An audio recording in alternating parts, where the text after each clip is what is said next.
Get out your cameras, please. Make sure to get a great picture. You're gonna want to remember this moment. Shit! Now wait a minute, hold it! Come on now! Randy Orton is still the champion! John Cena, Randy Orton has become a rivalry.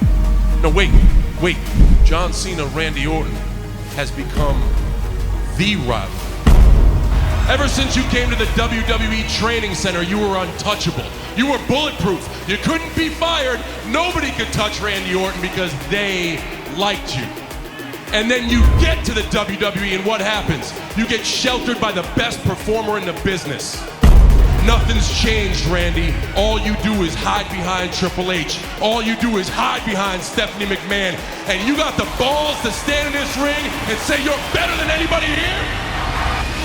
I am the greatest superstar of this generation or any other.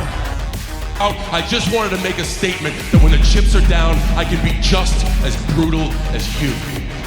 Ladies and gentlemen, please welcome the greatest of all time, the never-seen 17, gracing Las Vegas with his presence for the final time, the last real champion, John Cena!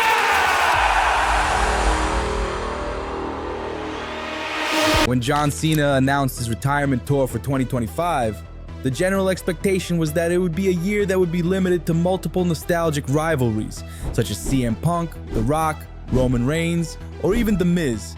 But as you all know, Cena's journey in 2025 has been anything but normal so far. I am going to ruin wrestling. The son of a turned villain celebrated his 17th WWE title at WrestleMania 41, and in the middle of all this insane sea of unpredictability, we are now going to have something we already expected. Well, more or less. On Raw on April 21st, John Cena came to celebrate his achievement at WrestleMania, and as expected, he cursed the WWE Universe even more. But in the end, when we were all probably expecting a continuation of the rivalry with Cody Rhodes, the other most beloved bald guy in the company appears out of nowhere, and with an RKO, he made our GOAT scream in hell. Shit!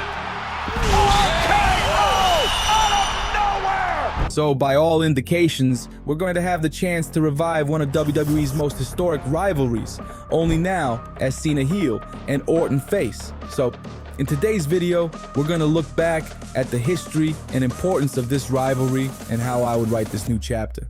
But first, I'd like to humbly ask you to subscribe to the channel, give it a thumbs up, and click the bell, and that's it. Let's get to the content. Even though they had very different stories, the paths of these two legends crossed even before WWE, but in OVW in 2001. For context, Randy Orton was a prodigy from the beginning. Tall, handsome, charismatic, and obviously a naughty nepo baby who would have an infinitely easier path than his competitors.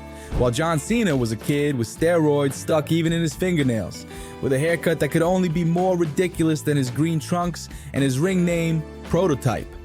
2002 was the year WWE unleashed John Cena and Randy Orton onto the main roster. Randy Orton showed up first, debuting on SmackDown in April, but it didn't take long for him to get drafted to Raw, where he landed the greatest internship of all time, Evolution. Imagine being the rookie and getting mentored by Triple H, Ric Flair, and Batista. That's like joining the Mafia and immediately becoming the Don's godson. As I said, all bets were on Bob Orton's son, and his path was indeed made easier.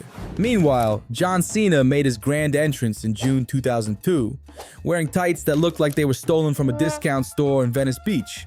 He marched straight up to Kurt freaking Angle, stared him in the eyes, and introduced the world to the phrase,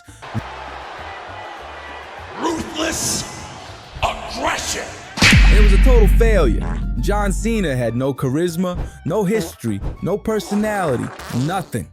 He was a nobody that no one believed in, and with every appearance he made, he proved that everyone was right.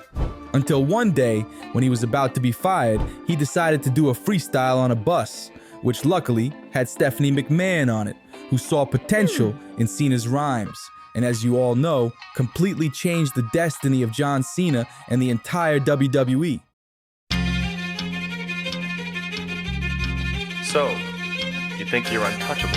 He found his voice, literally, with the birth of the Doctor of Thugonomics, a gimmick so insane it should have flopped, but didn't. This man came out in throwback jerseys, chain necklaces, and a padlock around his neck, dropping diss tracks on everyone from The Undertaker to Michael Cole. And somehow, it worked. At WrestleMania 20, he won the United States title over Big Show, and at WrestleMania 21, the WWE title over JBL. As for Orton, in 2004, with Evolution still doing their corporate power trip cosplay, Orton pulled off the unthinkable.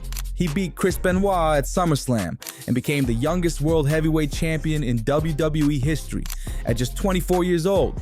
In 2007, John Cena and Randy Orton finally collided in a one-on-one pay-per-view main event. And where else would it happen but the biggest party of the summer, SummerSlam?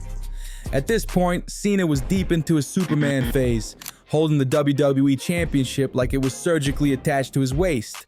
Randy Orton, fresh off dumping Edge, destroying legends, and punting skulls like a sociopath with perfect form. The Legend Killer had now evolved into something darker, more twisted, and arguably more fun to watch. But in the end, Cena pulled out the win, because of course he did. This was peak LOL Cena win season. If SummerSlam lit the match, Unforgiven 2007 poured gasoline on it, and then punted it straight into John Cena's soul. Because Randy Orton, never one to shy away from emotional terrorism, decided to make things personal. Very personal. How, you ask? Simple. He kicked John Cena's dad in the head. Not metaphorically, not emotionally. Literally punted the man's skull off his shoulders. Like it was a highlight on Orton's NFL tryout tape. At Unforgiven, he didn't wrestle Orton, he hunted him.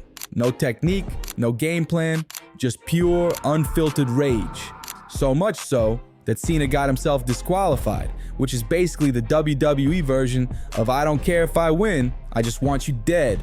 In this year, during a match with Mr. Kennedy, Cena tore his pectoral muscle clean off the bone, which, as you might imagine, is not ideal when your job involves throwing 250-pound men around every week.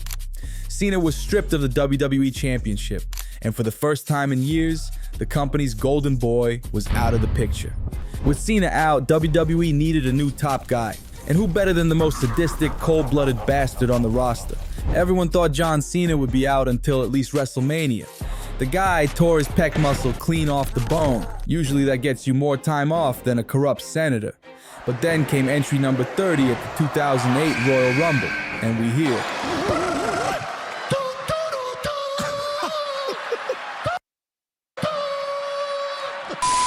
With a freshly stapled chest and a smug look that screamed, "Miss me, b****s," Cena entered the match like he just came back from a spa weekend. He wrecked shop, and of course, won the whole damn thing. And guess which motherfucker he'd challenge? John Cena picked Orton so fast, it looks like he just fathered a baby with his ex. So much so that he didn't even want to wait until WrestleMania and challenge Orton to No Way Out.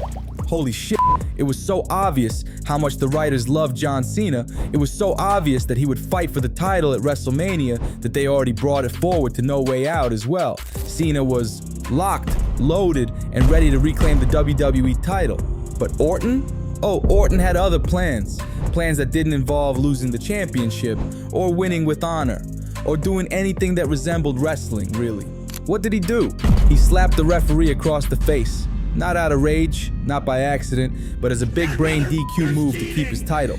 They put Triple H in the middle of this story so as not to repeat the same main event twice in a row, and, well, because it's Triple H, they needed to put the guy who slept with the boss's daughter in the spotlight.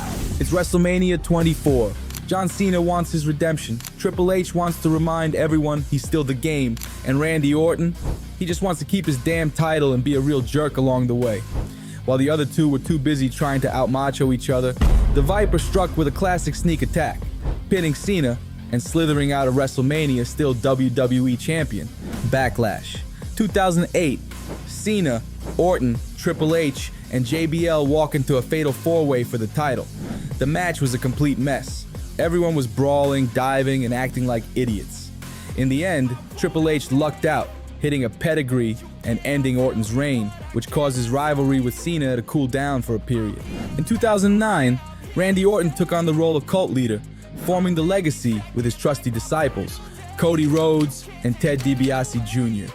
Meanwhile, Cena was off having his own random rivalries, probably fighting some mid-carder or being Mr. Never Give Up as usual.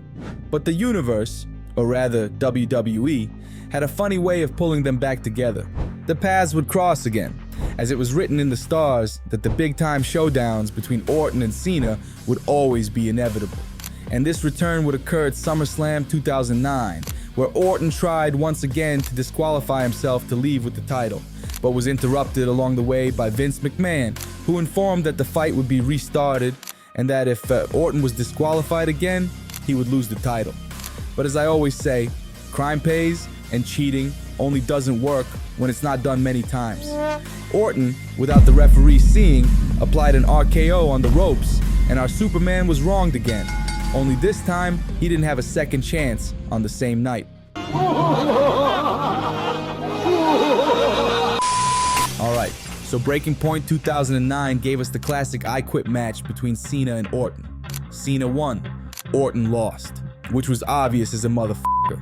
When was WWE going to allow Prime Super Cena to say, I quit?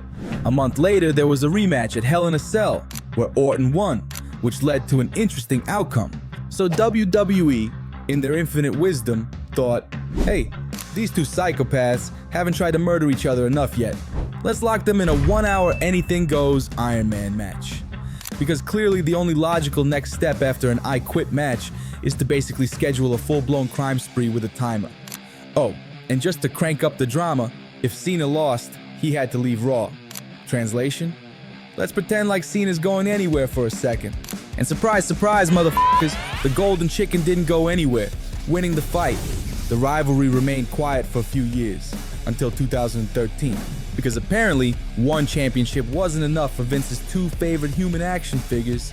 WWE decided to slap the World Heavyweight title and the WWE title together like some kind of chaotic wrestling smoothie. Cena walked in as the World Heavyweight Champion. Orton strolled in as the WWE Champion. And at TLC they were told, climb this ladder, grab those titles, and make history, without dying preferably, but to be honest, and don't really give a f***. In the end, Orton outslimed Cena, shocker, and yanked down both belts, officially becoming the first ever WWE World Heavyweight Champion of the modern era. The next major chapter in this rivalry occurred at the 2014 Royal Rumble. Cena showed up ready to punch Orton straight into a retirement home, but of course, spooky cult nonsense had to happen. Bray Wyatt and his lantern-wielding horror movie squad decided this was the perfect time to ruin everything, jumping Cena and handing Orton the easiest title retention of his life. After 2014, Cena vs. Orton matches became like rare Pokemon sightings, occasional, nostalgic, and mostly just there to make grown men tear up a little. Their rivalry didn't just fill TV time, it defined an entire generation. If you watched WWE during the PG era, chances are you saw these two punch, kick, and AARKO each other into oblivion about 1,000 times. And I apologize for having shortened the rivalry between the two so much. Unfortunately, the editor of this video still needs to sleep. But now let's get to the part that really interests me, which is to say how I would write this story. And well, the first step to creative success, at least from my point of view, is to make this a short rivalry. I know that in today's times we are used to appreciating long and better developed stories, but unfortunately, part of the charm of this whole John Cena journey in 2025 is how limited it is, and Randy Orton and John Cena is already a rivalry with basically 2 decades of history. It is already big enough to bring a dramatic load, even in a few promos. But my main reason for saying that this rivalry needs to be short is that we need other historical names to rival Cena in this final journey. Punk, Rock, and even Miz, if he becomes face in the near future. Another factor that makes me think this needs to be a short story is how obvious John Cena will win this fight. As of this video, I haven't found any betting odds for the event, but Cena will certainly be an even bigger favorite than he was with Cody. He just won the historic title, and the story of the last true champion won't die anytime soon, and it's by someone from his generation. In fact, it's pretty obvious today that the one who will take the title back is Cody Rhodes, but that's a topic for another video. The tone of this rivalry needs to be like the last segment of SmackDown, where the two will resort to a nostalgic and personal touch, making the most of the outcome of one of WWE's most historic rivalries. But what about you? Are you part of Team Heel Cena or Team Orton Face? Tell us in the comments below, and don't forget to subscribe to our channel, hit the like button, and activate the notification bell so you can get more videos like this, and also share it with your friends to heat up the rivalry. That's it, guys. Until next time.